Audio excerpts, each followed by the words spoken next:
guys, I hope you're well. Well, it's Aldo here again. Welcome, Friday, it's the weekend, so I thought, again, we're having a bit of a clear up in the house today.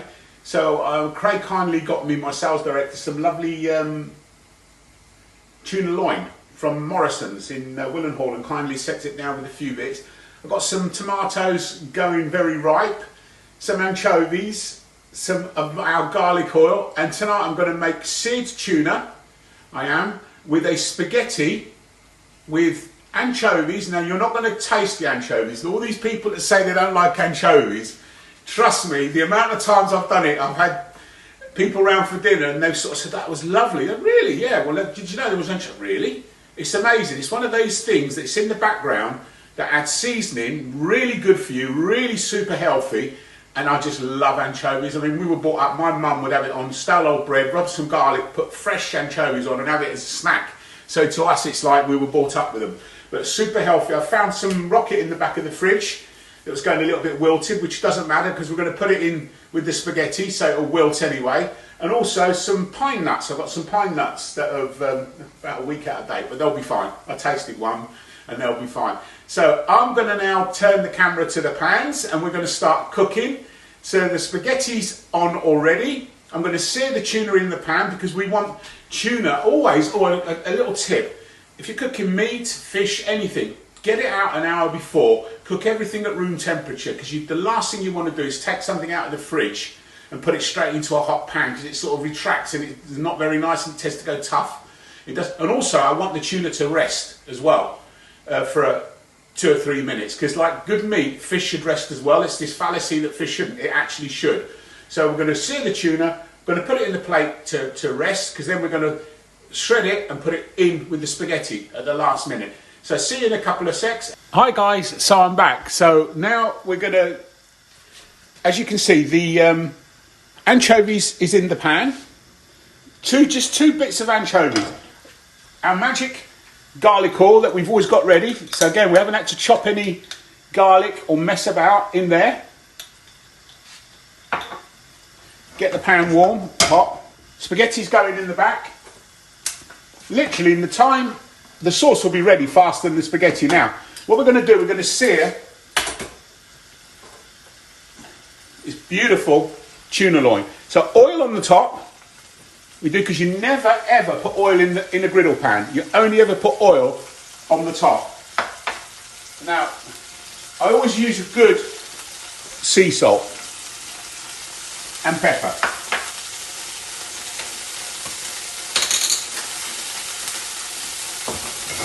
So as you can see, they're going to melt, literally.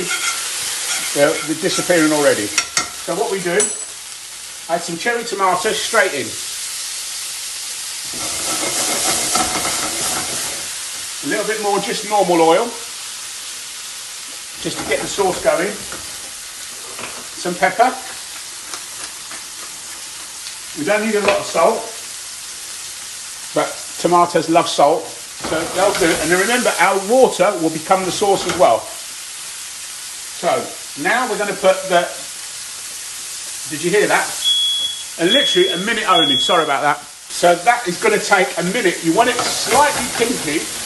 We want it anyway. We want to leave it, because don't forget, we're going to then put the salmon. The anchovies has disappeared completely. We're going to then put the salmon inside the pasta. So a little bit of water now, which is the water from the pasta, and the salmon's already ready to turn. So again, the tuna.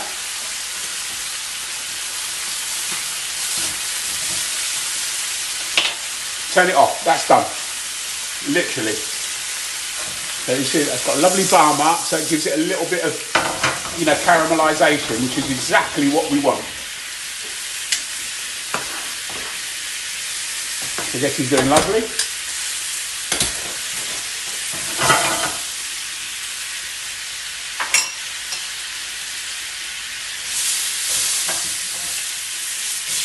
No, that's perfect. Okay, see, just literally a little pinky bit in the middle. That's all you want. So leave that to one side. The pan can go away.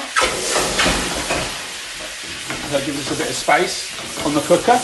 You see the sauce is thickening, it's making that lovely sauce now. Do you see that lovely syrupy sauce, see? It's thickening up, so now just a little crush with the fork, tomatoes, but I like and remember pulpy. So I don't want them to disappear, we want to leave them. But they're just so lovely and sweet, these tomatoes, they're unbelievable. Again, we're going to need a little bit more water. Now at this stage, if you want to put a bit of chilli, that's fine. Be careful with dry chilli, because it's a lot. I prefer to use fresh chilli, but I couldn't get any.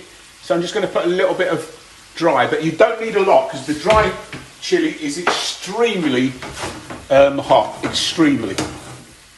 It is. So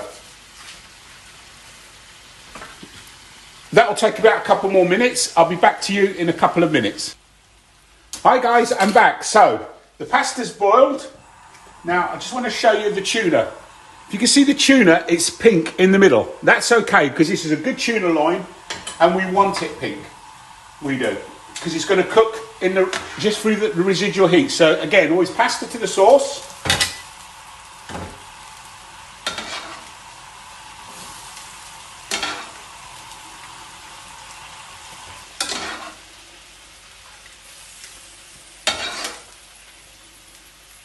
And again, this is about using up what we've got in the kitchen. Literally what we've got. Get this out of the way.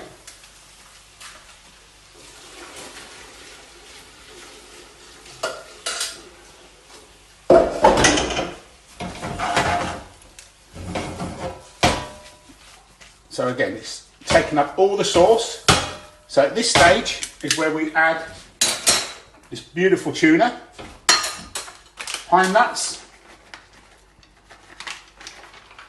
and the rocket. And then we mix it all together, basically. I mean, the colours of Italy, red, white and green. How about that? I didn't do that on purpose, by the way. Now, the last minute, a nice squeeze of quarter of a lemon, just to freshen it up a bit.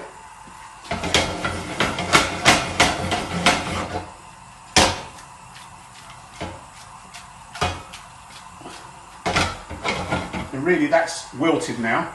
Now, I've got some extra virgin olive oil, and we're going to literally just dress it now. And that just gives that lovely shine. I wish you could see it, it's just amazing. So giving it a la sbattadura, as we call it in Italy, where it's getting all the starch into it. Then you can see the tuna's already cooked. So that's done. So we're going to be ready to plate up, literally.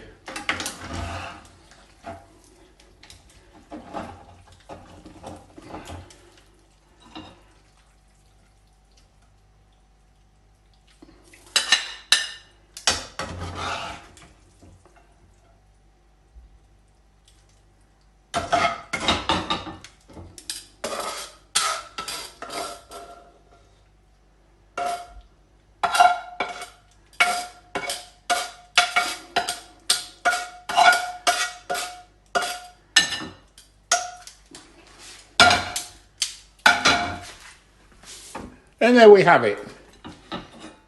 Tuna, seared tuna with wild rocket, ready to go.